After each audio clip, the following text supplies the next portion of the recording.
I don't know about you all, but my favorite part about Pokemon Legends Arceus is the ability to take your Pokemon out at any time.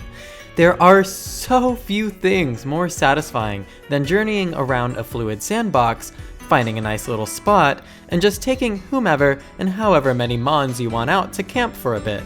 But do you really know all the little things that you can do with them?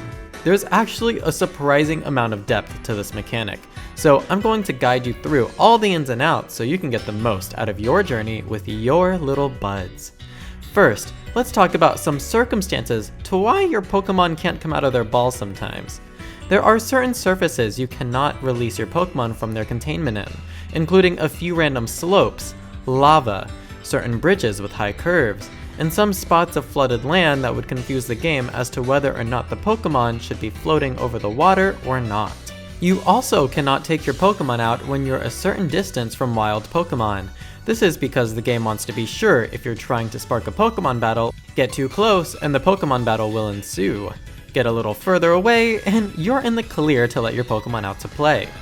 The last reason your Pokemon won't come out of hiding is if you throw them too far from yourself, including down a cliff or even straight in front of you.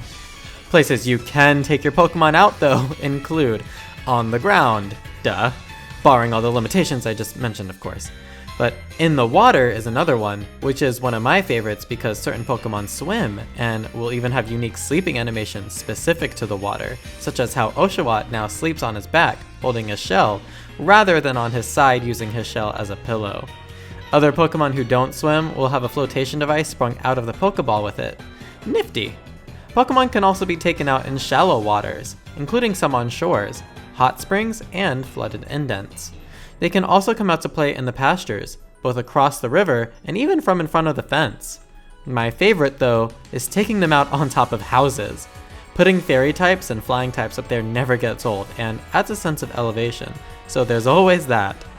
Now, once they're out, Pokemon can do a number of things. Obviously, they will stand idle, and while idle, your Pokemon will keep detection of you, moving their heads and eyes correspondingly to your placement and actions. Moving around your Pokemon will have them turn towards you. If left alone, they will play through a number of animations, including one of the several idle animations, of which I've counted at least 2 idle animations for each Pokemon. They will also sometimes do attack animations, which effectively count as another 1 or 2 idle animations per Pokemon, giving a total of at least 4 or 5 animations per Pokemon when they're just left alone. Beyond these, Pokemon will sometimes even sit down, with an animation special to the transition, both for sitting down or getting back up. While sitting, they will still keep detection of you by looking around in your direction. Sometimes, they will get back up to face you. Sometimes they won't. Your Pokemon can even fall asleep, also with animations for falling asleep and waking back up. If your Pokemon is hurt badly from battle, taking them out of their ball will activate an animation of them being dizzy before returning to the ball to rest some more on their own. This is a cool detail for sure. When in the overworld, your Pokemon can interact with a plethora of objects. You can send them out to hit trees, break ores, destroy cracked rocks, and pick up items. If several items are on the ground a fair distance away from each other, your Pokemon will pick all of them up at once. It's also worth noting, real quick, that the items enemy Pokemon drop in battle are automatically picked up by your Pokemon. So if your Pokemon faints before the battle ends, it'll be up to you to manually pick up the items the wild Pokemon drop on the ground yourself. Now, let's talk about what I call the chain of communication, which is one of the coolest aspects of the Pokemon Freedom mechanic. There are 2 sides to the chain of communication. One is that when taking your Pokemon out, certain scenarios can be activated depending on where you throw them in tandem with NPCs. If you throw your Pokemon out next to an NPC, your Pokemon will make a gesture towards the NPC before returning to their Pokeball all on their own. Sadly, the NPCs don't have any reaction back, which I can only assume is because they're typically not very fond of Pokemon. How sad. What's not sad, however, is throwing your Pokemon out near the Pokemon of the NPCs, such as everyone's favorite Beauticia. Yeah, I know, most of you picked that name. Both Pokemon will gesture towards each other before yours returns to its Pokeball. This even works with a floating Chimecho if you can find the right spot. So cute. The other side of the chain of communication comes from you, the player, pressing A to interact with your Pokemon once they're out. Once you press the A button to interact with them, you can enter a command scenario. From here, your player stands still and will now do different commands based on what buttons you press. If you press A again, you will nod your head yes, and your Pokemon will react accordingly. If you press B, your character will nod no, to which your Pokemon will let out a sad cry without moving.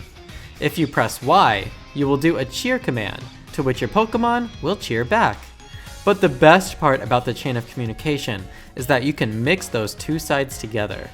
Now, when you take your Pokemon out, if you throw another one of your Pokemon at that Pokemon, they will enter into a chain of communication with each other. Being able to take all 6 Pokemon out at once lets you mix and match chains of communication in different ways. You can pair certain mons together, have them all separate, or link all 6 of them together in a chain. When 3 or more Pokemon are chained together, they will periodically shift their attention to the different Pokemon in the group. They really do feel super alive when you do this. Now, with however many Pokemon are linked in a chain, you can choose to speak to them. When you press A, whomever is grouped together will give their attention to you in tandem, and you can input commands to that entire group at once. Now, give your entire team a big cheer before your next excursion, and have as much fun as possible with them in the latest and greatest Pokemon game. If you learned something new from this video, please feel free to stick around the channel for more fun content. Until next time, I've been JotoJohnny. Peace out.